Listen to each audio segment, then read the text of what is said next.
We're going to learn how to do the multiple bounce roll, also known as a buzz roll. Sounds like this.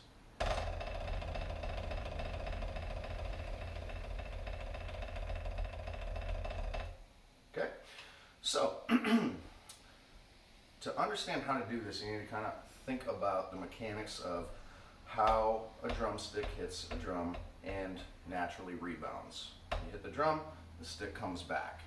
Okay, if you do nothing else, it'll kind of work like a pendulum. Okay, in effect, the same exact thing as if you dropped a bouncy ball on the floor and didn't do anything about it, straight down and go da da da da da da da da da da. Or if you just dropped a basketball or anything like that. Okay, now what we need to do is, well, first let's practice that. Okay, where you just throw the stick down and let it bounce.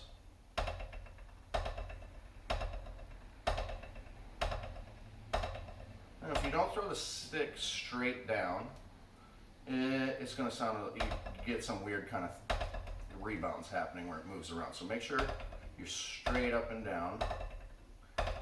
And the first step in learning the multiple bounce or buzz roll is really just learning how to do this. And just let the stick bounce.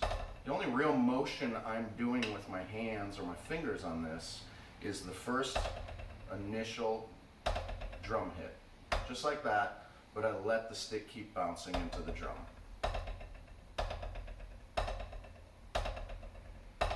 Okay, and what I found best works for my drum students is if they just practice this for, you know, a period of time, like daily for maybe some weeks, and always going back to this.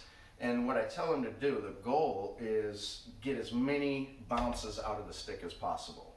Okay, a lot of times when they first do it, it kind of sounds like this. Okay, they're pressing too hard, or you get something like this where it moves around the drum. But if you do it for a while, there's maybe like 12 or so hits for each time I throw it on the stick. Okay? So see how many bounces you can get. And I'm not asking you to count them. You need to like slow down the video or something to do that. But I'm gonna feel that would be pretty good. So get as many bounces as possible. Okay, now, if you heard the first one like this, it, you know, went dot, dot, dot, you know, I'm just letting the stick do its own thing, right? It's just gravity. Okay, now notice when I'm doing these ones, all I'm doing is taking these fingers right here and applying a little pressure after that first initial bounce, okay? In effect, speeding up those first few bounces. Back to the bouncy ball or basketball analogy, if you dropped a basketball on the floor and as it was bouncing back up, you kind of gently pushed your hand down into it, slowly into the ground. You get dut, dut, dut, and it would push it to the ground and you get kind of a bzz, brr, brr, okay? It wouldn't just stop right away. So that's what we're doing, is just speeding up those first few bounces with a little bit of pressure from our fingertips, okay? A lot of drummers mistakenly do this by clenching at the pivot point on their grip, and they kind of clench right here.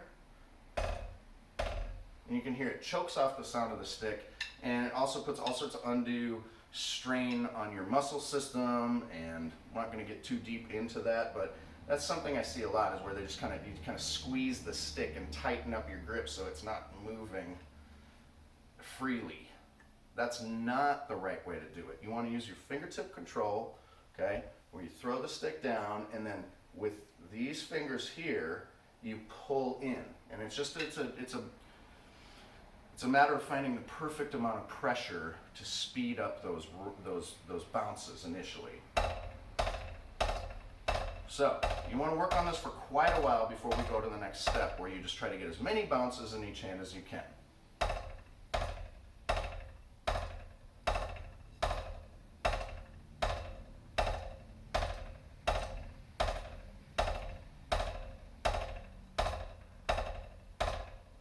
In my experience, first or second year drummers that study with me, it might take them a week or two to start getting a lot of bounces like this.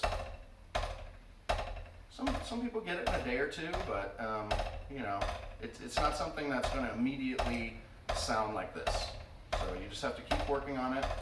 This low game you play for 5-10 minutes a day where you try to get as many bounces as you can. Next step, once you've got that down, okay, is we're going to double the speed between our right and our left hands. Left, right, left. Now I'm going to go right, left, right, left, right, left, right, left, right, left, right, left, right, left. Okay, so it's like going from quarter notes to eighth notes to 16th notes if you're familiar with rhythmic notation. Quarter, 3, 4, double that speed, double it again.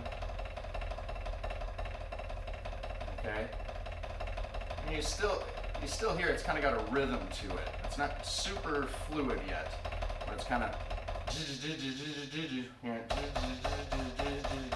you feel that like kind of rhythmic pulse in it. And beyond that, it's just a matter of going maybe just a little bit faster to smooth those out. Now it's hard to see, but I'm really, each time I put the stick down on the drum for the bounce, I put just a tiny bit of pressure again with these fingers. Okay, the stick is still relaxed in my hand. You can pull the stick out. If you walked up to me right now and grabbed this stick while I was doing this, you could easily pull it out of my hand. I'm just cradling it.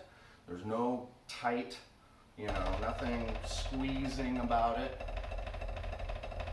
Okay, so let's go through that process again. Slow. Now double that speed. And when that's sounding good, you'll double it again. So right, left, ready, go. Right, left, right, left, right, left, right, left. Now the next step is just a little bit quicker, and we smooth the roll out.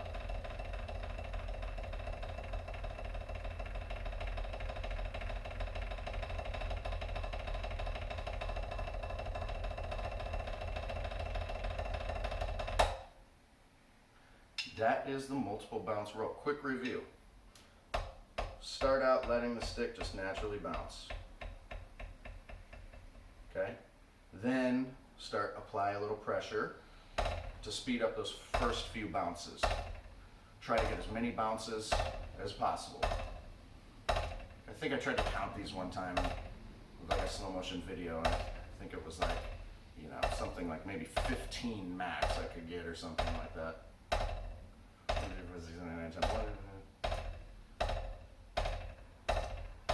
Okay, and then we go through quarter, eighth, 16th, so doubling the speed each time. You need to start out slow.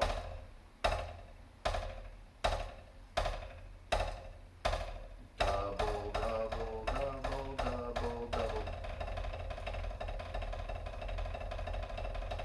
Stay relaxed. Don't squeeze the stick. You just put a little pressure back up with the fingertips. It will be really hard to see on the video, but maybe you can see that. I'll open my hand up a little more than I normally would, but I'm moving that stick with middle, ring, and pinky, okay? And especially pinky. See, common mistakes I see in drum rolls. Worst is the pinky out, okay? Okay?